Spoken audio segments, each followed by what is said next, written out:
Extrait de Ad Nihilum, chapitre, franchement on s'en fout, par Serenera. Faisait déjà bien 10 minutes que je tambourinais comme un bengali sous exta. Bordel, ouvre Faustine, c'est Max. Que dalle, pas une réponse. Pourtant elle devait bien être là. Dans le genre limace, elle tenait plutôt d'escargot. Ouvre mon sang. Ah, quelques bruits de pas gras et concupiscents.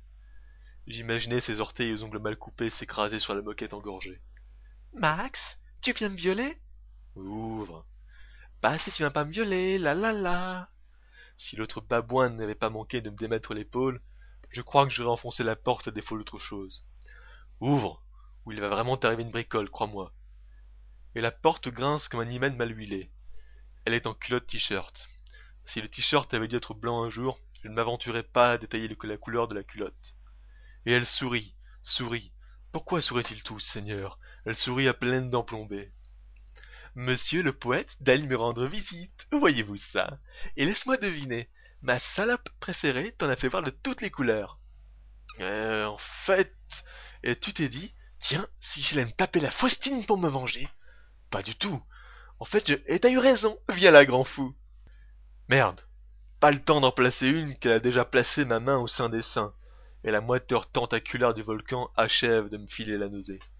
Je me libère comme je peux, essuie ma main maintenant poilue sur le mur, et réprime une envie de les faucher à l'ouvrier esclave d'en bas son marteau-piqueur. Elle fait la moue, prend des airs de princesse. Vous savez jamais ce que vous voulez. Enfin, viens, je vais te faire crever de jalousie. Et la revoilà partie, direction la chambre au bout du couloir.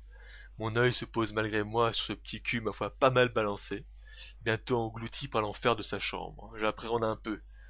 La dernière fois, elle m'avait ressorti les photos de colonies de vacances de ses 11 ans, où figurait déjà Anne-Marie, et le bienheureux fossoyeur de sa virginité. Ta ta ta. J'avance malgré moi, en entendant chantonner un air à la con depuis la chambre.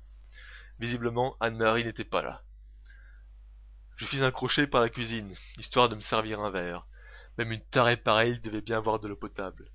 Avec l'audace d'un Magellan, j'entr'ouvris la porte du frigo. Qu'allais-je y découvrir? Des cultures d'Ebola? Un gâteau à la marijuana? Non. Ce furent des petits pots, soigneusement étiquetés, qui s'offrirent à ma vue. Hésitant, j'en soulevai un avec 1000 précautions, le retournai, et... Mais qu'est-ce que tu fais avec ma culture de fœtus? Repose ça tout de suite, tu n'imagines pas le travail que c'est. Ta culture de quoi? Repose ça! Je la contemplai un long moment, incrédule. Allez, viens, je vais te montrer quelque chose.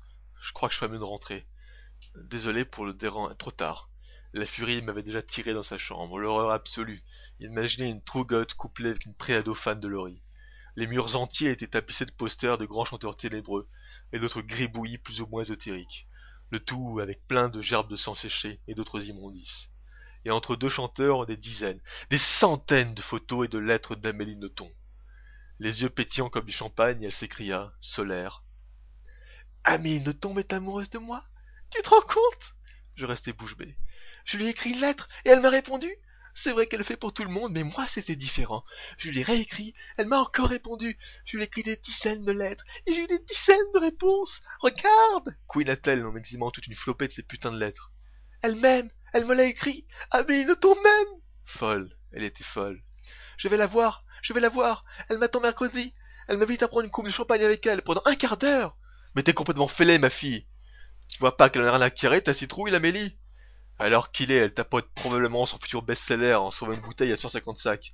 Elle doit mouiller à l'idée à l'idée de faire avaler de pareilles couleuvres à toute une tripotée de post-ados attardés.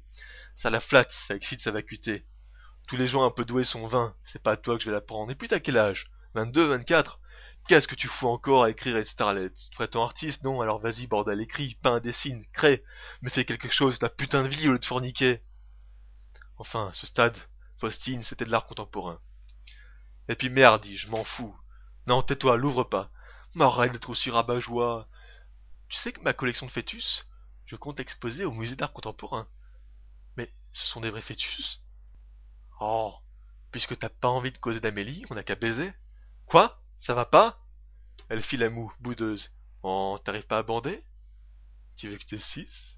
Stop, stop. Fin du délire. Je fermai les yeux et priai fort pour que la chambre décrépite disparût de ma vue, pour qu'elle tourbillonnât assez vite pour littéralement imploser. Je regrettais de ne pas avoir de l'âme sur moi. Anne-Marie me manquait.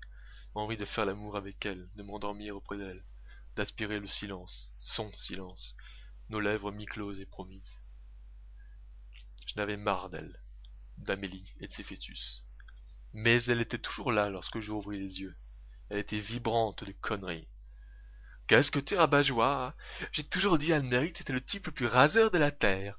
Toujours le nez dans tes poèmes à la con, toujours dans ton monde. Je m'approchais d'elle. Toujours dans ton monde. Les gens le prononcent toujours avec une pointe d'envie.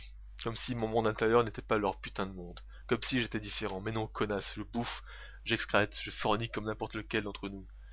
La seule différence, la seule infime différence, c'est que moi, j'ai découvert que je n'existais pas. Pas plus que ta putain d'Amélie. L'objet n'existe pas. Il n'y a que son image sur Terre. Et Anne-Marie. Anne-Marie qui est partie. T'as l'air bizarre. Tu me fais un bad trip maintenant? Je t'ai vexé? Faut pas, mon mignon. Allez, viens. Faustine va te faire un gros câlin. Je la dévisageais, m'imaginant de quoi aurait l'air son crâne dépourvu de toute cette chair inutile. Aurait-il toujours l'air aussi con? J'avais envie de vérifier par moi-même. J'en avais même foutrement envie. Rien à branler de Raskolnikov et de Hamlet. L'indécision, le remords, non, ça n'a jamais été mon fort. Et c'est pas comme si elle était vivante. Le cœur d'Anne-Marie était le seul à battre, les autres coassaient vainement. Mais je me calmais. Anne-Marie est partie, tu saurais pas où la trouver? Son crâne de batracien flemmard pulse stupidement. Quoi? Quoi? Comme si je connaissais tous les rats où elle offre son cul. T'es couillon quand tu veux. T'es passé au déchaîné? Non, j'y tiens pas tellement, laisse tomber. Je vais te laisser à ta lettre à la con, salut. Sur ce, je m'efforçai de retenir ma respiration.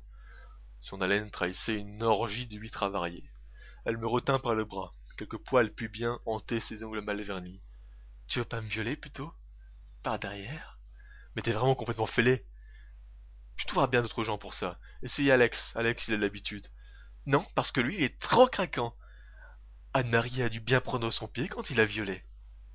Sa face s'explose contre le mur comme une bonne crêpe. Frapper une femme, et alors? Elle a été conne et pas moins en chair que le premier binoclard venu. Je n'en tirais aucune espèce de honte, au contraire. Jamais ma main n'a été aussi fière. Le visage en marmelade, Faustine gesticule avec force et gémissement. Je me surprends à serrer mes mains autour de sa gorge. Trop longtemps le monde avait dû supporter ces conneries. Elle était foutue et voulait embarquer tout le monde avec elle. Qu'elle crève seule, ça lui ferait une fin romanesque. Ses yeux semblables à des tomates farcies virent au rouge lorsque je sens quelque chose craquer entre mes mains. Je serre toutes mes forces cette gorge infâme qui avait dégluti tant d'horreur. Maintenant, elle a tout d'une toile de bacon. Lu par Serenera. Enfin, en même temps, on s'en fout. À bientôt.